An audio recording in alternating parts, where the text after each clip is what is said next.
Metro on 1019 WDET. I'm Kerry Jr. II, filling in for Robin Vincent. Ever since President Trump started floating the idea of making Canada the 51st state in the U.S., the relationship between the two countries has been on a downward trend. Then came the tariffs President Trump put on foreign goods. Both moves made national headlines, but their effects will likely be felt first here in Detroit and across the river in Windsor, Essex, more than anywhere else. WDET senior news editor and host of All Things Considered, Russ McNamara, has been checking the temperature on the relationship between Canada and the U.S. He says local businesses are already noticing a change. Canadians are miffed, irritated, possibly even annoyed. Why are the famously polite neighbors to the north a little bit hacked off? Here's the new U.S. ambassador to Canada, Pete Hoekstra. They didn't like the rhetoric about the 51st state. What I'd like to see, Canada become our 51st state. We give them protection, military protection. That may be the first time that America has extended an offer to someone else to become part of the country. It's a sign of affection. Is it? Sure. Why they're offended by such a generous offer, I'm not sure, but they are. We have to deal with it, and we will. Just how offended are they? According to Statistics Canada, car trips by Canadians into the U.S. dropped by 35% in April. Flights by Canadians into the U.S. are down by 20%. Border crossings between the two countries are now at their lowest levels since 2020. Governor Gretchen Whitmer says that's not good for Michigan. Canadians are our friends, they're our extended relatives in many cases, and many families. Michigan loves Canada. Our economies are intertwined. Whitmer says the president is killing the good vibes between the countries. Listen, the chaos on the Trump tariff talk is palpable. You can feel it just talking to people here. You can feel it at home. We can feel it in our tourism. Canadians spend more than $360 million every year in Michigan on average, about 10% of the state's total tourism revenue. Michigan is consistently in the top 6 for Canadian tourist destinations after bigger ones like Florida, California, and Las Vegas. Brian Calley is the CEO of the Small Business Association of Michigan. He knows the importance of the state's tourism industry. We have year-round tourism, but summer is the time in Michigan where a lot of businesses make their opportunity. Calley says the bigger challenge for resort towns is finding enough workers, and he downplays any drop in Canadian tourism. Early indications are that bookings are solid, that people are still booking hotels, that they're going out, that they're visiting a lot of these attractions. However, there's a bit of a qualification here. The places that are going to be most vulnerable, though, are those where Canadians live right across the border and experience in very short periods shopping and things right over the border. I think that's probably more vulnerable than, say, the week-long family vacation. Michel Soucis manages Elmore, a lodge in Midtown Detroit. He agrees with Calley to a point. You know, we're a border town, and unfortunately, border towns feel this first, and our businesses are the ones who are absorbing the impact first. And of course, none of these small businesses asked for this. You know, we're just sort of rolling with the punches, and everyone's feeling the same thing. Everyone's seeing a slowdown. Everyone's getting the emails saying we're sorry, but we're not spending our money here right now. So what does that mean for the bottom line at the Elmore? It looks right now, like compared to last year and year over year, that we've experienced something around a 15% drop in their travel. That doesn't sound too bad. However, Soucis doesn't think it's going to change anytime soon. We already had so many regular guests also that it was really kind of heart-wrenching for some folks to cancel plans that they had already made, you know, sometimes a year in advance. But I don't necessarily blame them. This is a way that they can show us their displeasure with the current situation, and this is the way we can protest. The same is happening in Detroit's emerging foodie scene, too.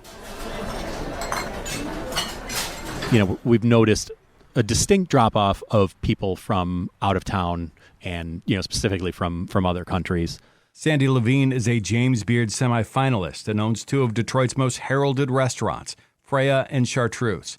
He says lots of Canadians used to make the trek over the border. A large amount of people have come to Detroit because they heard really good things about it, and they just wanted to see for themselves. And, for the first time, that steady increase has kind of stopped.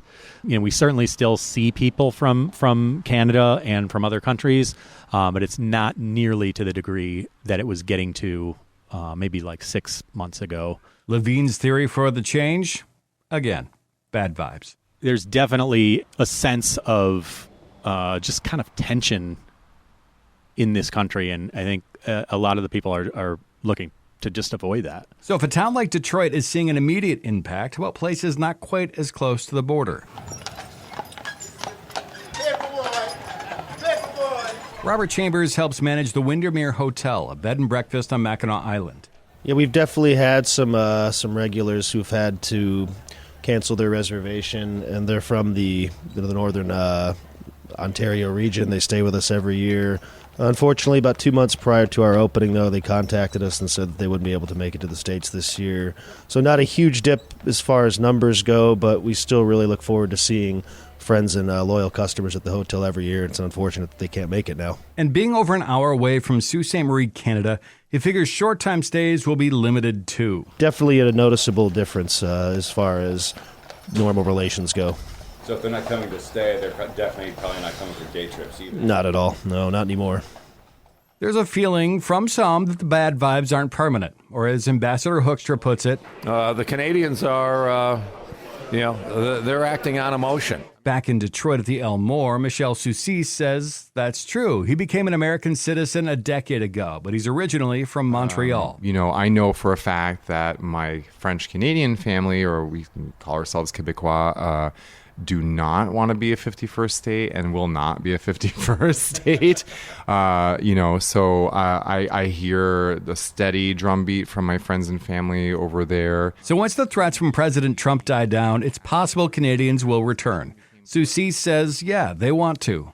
Canadian guests were pretty honest about their motivations for canceling upcoming reservations, for no longer choosing to spend their money right now in the United States.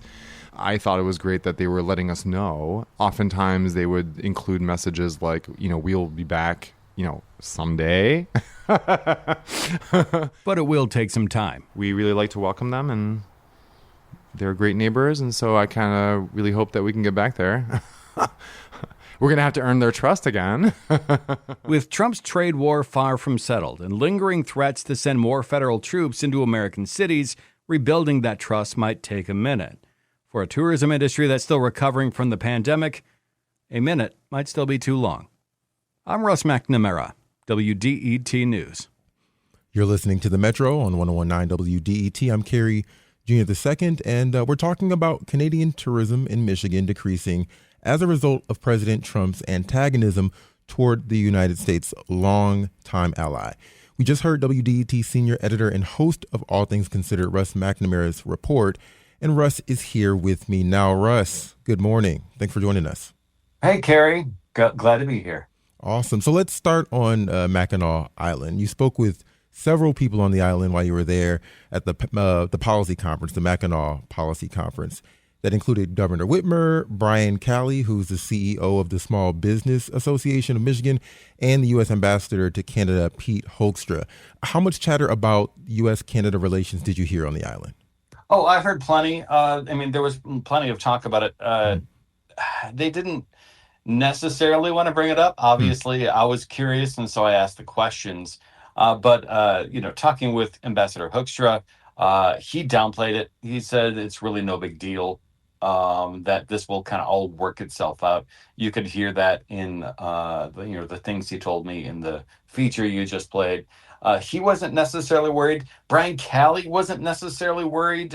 He was talking about how staffing issues was maybe the bigger problem in resort towns and tourist towns because, the whole hospitality industry hasn't fully recovered from the pandemic just yet.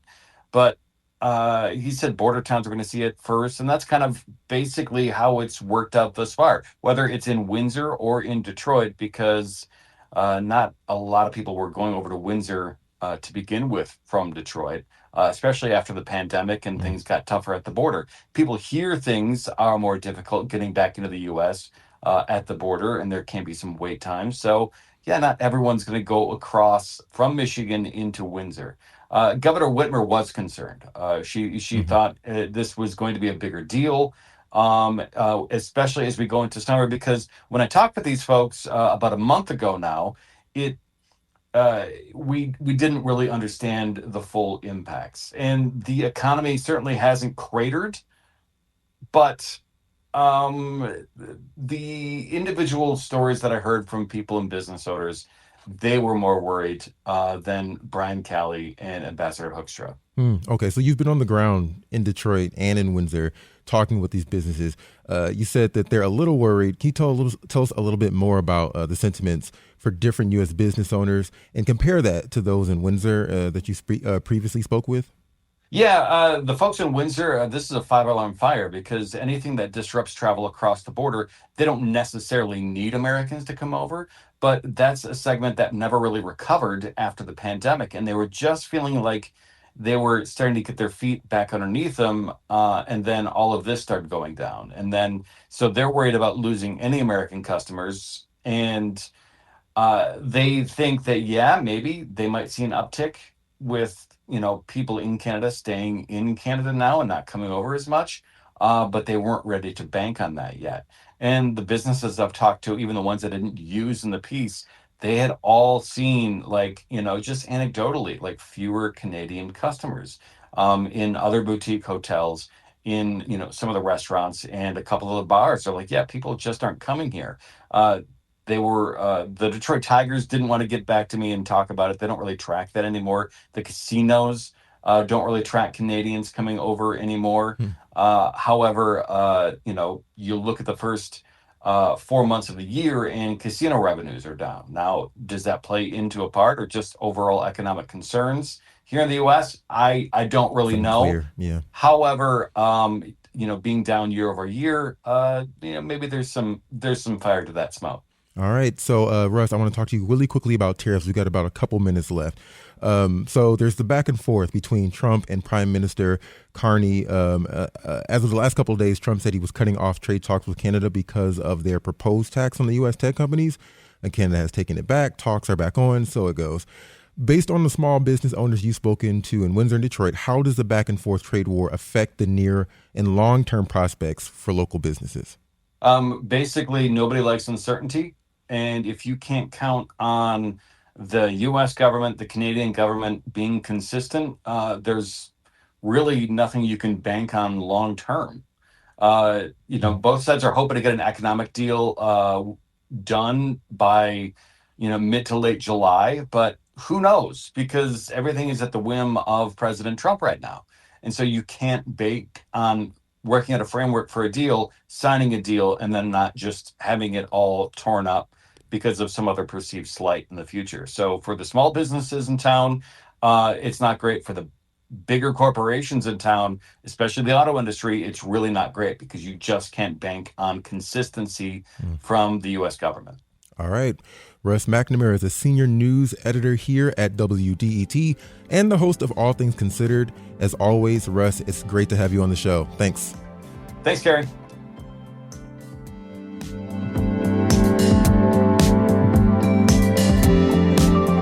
All right, coming up, it's Canada Day. We'll talk jazz in Windsor. This is WDET-FM, Detroit Public Radio, your connection to news, music, and conversation. Stay right there. We'll be right back on the Metro.